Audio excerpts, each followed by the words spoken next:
Уважаемый президент, уважаемый Мурат Магомедович, уважаемые гости, дорогие друзья, сегодня большой праздник в республике. Уважаемый Мурат Магомедович, я знаю, что всегда отличало вас в нашей среде российского офицерства.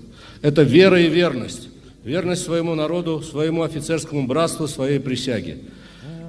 И верность Отечеству, верность и преданность своему долгу. И именно эти качества, уверен, позволят вам сделать в Ингушетии те дела, которые приведут народ Ингушетии к процветанию, благополучию и счастью. Добрых вам успехов, здоровья и адресы пожелания от аппарата Совета Безопасности вам на память.